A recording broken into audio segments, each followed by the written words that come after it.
जो जात पात से आपस में टकराकर आपस में भेदभाव पैदा करने वाले समाज के चंद घटिया लोगों को दरकिनार करना होगा, तो हमारी तरक्की कोई नहीं रोक सकता। मेरा यह मानना है कि दुनिया में सिर्फ दो तरह के लोग होते हैं, एक अमीर और एक गरीब। इस खाई को पाटना होगा। अगर कोई इंसान गरीब है तो वो उसका गुनाह नहीं है।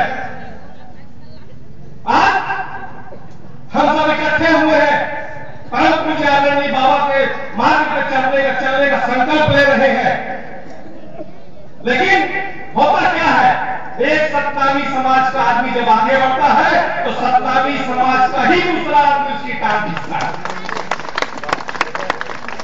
आज हमारा समाज किस क्षेत्र में पिछड़ा हुआ है? क्या सत्तावी समाज के लोग अधिवक्ता नहीं है? क्या सत्तावी समाज का आदमी मजिस्ट्रेट और जज नहीं है? क्या सत्तावी समाज का आदमी कलेक्टर नहीं है? क्या सत्तावी समाज का आदमी नेता नहीं है? क्या सत्तावी समाज का आदमी बड़ा किसान नहीं है? क्या सत्तावी समाज का आदमी बड़ा व्यापारी नहीं है? तो हम काहे को दबे और पिछले और पिछड़े शोषित समाज के लोग? अमर सिंह जी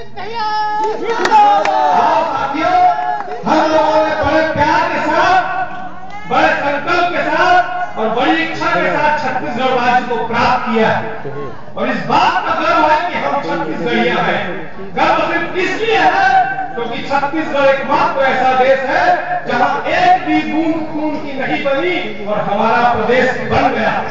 ये छत्तीसगढ़ के लोगों की मूल भावना है, ये महात्मा गांधी के रास्ते में चलने वाले लोगों की मूल भावना है। और जो काम आदरणीय गुरु घासीदास बाबा ने किया था वही काम आगे चल के महात्मा गांधी ने किया, और उन्होंने हरिजनों को पूरा सम्मान दिलाया। इसलिए आज महात्मा गांधी भी हमारे लिए पूजनीय है। इसका अर्थ यह है कि जो आदमी सच के रास्ते पे चलेगा, जो आदमी दूरियां बढ़ाने की जगह दूरियां घटाने का काम करेगा, वो आगे चलकर इस समाज में, इस प्रदेश में और इस देश में अपनी पताका फैलाएगा, और आगे चलकर उसका भी नाम बढ़ने से कोई नहीं रोक सकता। आज मैं एक राजनीतिक दल से संबंध रखता हूं, लेकिन चूंकि ये एक ऐसा कार्यक्रम है जहां पर राजनीति की कोई बात होती ही नहीं है, लेकिन दिल में पीड़ा है, इसलिए अपने उद्गार में यहां पर व्यक्त करता हूं। आज जरूरत है हमको 3 टाइम की अच्छे से अच्छी रोटी की व्यवस्था, लेकिन हो क्या रहा है, किसी भी पार्टी हो, कोई भी पार्टी हो, हर राजनीतिक दल का आदमी आता है, गरीबों को बहकावे में लेता है, उसको थोड़ी सी रोटी का टुकड़ा देता है, चंद पैसे देता है, थोड़ी सी शराब देता है और अपनी पार्टी के लिए उसको इस्तेमाल करता है। आज हमारा युवा किस रास्ते पे जा रहा है? आज हमारा समाज किस रास्ते पे जा रहा है? सिवाय शराब पीने में हमारे समाज के युवाओं के पास और कोई काम नहीं है। इन सब बातों से निकलना होगा। और साथियों, चूंकि आप लोग ठंड का समय है और काफी समय से यहां पर बेकरार है, मंत्री नृत्य करने वाले भी बोल रहे होंगे कि नेताओं को माइक दे दो तो भाषण पे भाषण दिए जाते हैं, वो भी बेचारे गाली पकड़े हैं। मैं आप लोगों के बीच में ज्यादा समय और नहीं लेना चाहूंगा, लेकिन मैं आप लोगों से यह निवेदन करता हूं कि साथियों, पुरानी कुरीतियों से निकलो, एक हो जाओ, प्यार बांटो, प्यार लो, हम सब एक है, कोई भी जात पात नहीं है। क्योंकि आप गुरु घासीदास बाबा का जब जन्म हुआ था तो क्या वो सत्तावी थे? नहीं थे। हम गुरु घासीदास बाबा को क्या बोलेंगे? हिंदुस्तानी बोलेंगे, पाकिस्तानी बोलेंगे, अमेरिका का बोलेंगे कि रूस का बोलेंगे? हम उन्हें कुछ नहीं बोल सकते, क्योंकि उनकी कोई जात नहीं थी, उनकी कोई बात नहीं थे। वो सच के पुजारी थे और सत्य के रास्ते पर चलते थे। लोगों को एक करने का काम उन्होंने किया, और अगर हम दिल से उनको अपना मानते हैं, उनके बनाए हुए रास्ते पर चलना चाहते हैं, तो हमको उनके सच्चे सिद्धांत को आत्मसात करना होगा, और हम लोगों में जो कुरीतियां हैं उसको दूर करनी होगी, और दारू पीना छोड़ना होगा, गलत चीजों से दूर होना पड़ेगा, जात पात की राजनीति से दूर होना पड़ेगा, गंदे लोगों से दूर होना पड़ेगा, राजनीतिक लोगों को बहकावे से हटकर हमें समाज को एक करना पड़ेगा।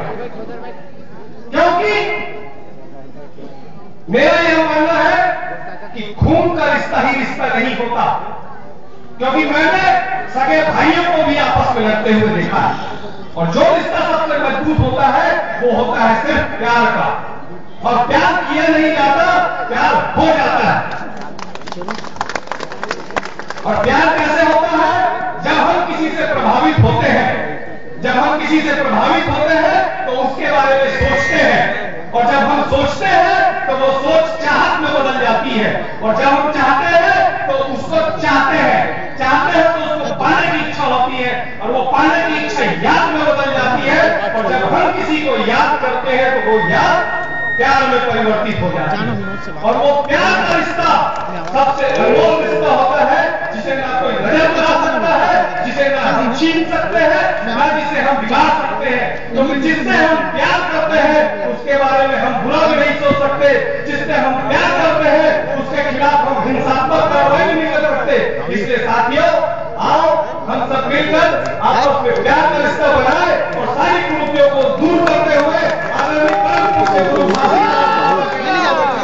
आप लोगों ने मुझे यहाँ बुलाया, बात कहने का जो आशीर्वाद प्रदान किया, उस सब के लिए मैं भाई विजय पांडे और पूरे गांव वासियों का और पूरे सत्ताव के रास्ते पर चलने वाले आदरणीय बंधुओं का आभारी हूँ। आप लोगों ने मुझे बोलने का मौका दिया। इन्हीं चंद शब्दों के साथ, आभार के साथ मैं अपनी वाणी को विराम देता हूँ। जय हिंद, जय छत्तीसगढ़, जय सतनाम।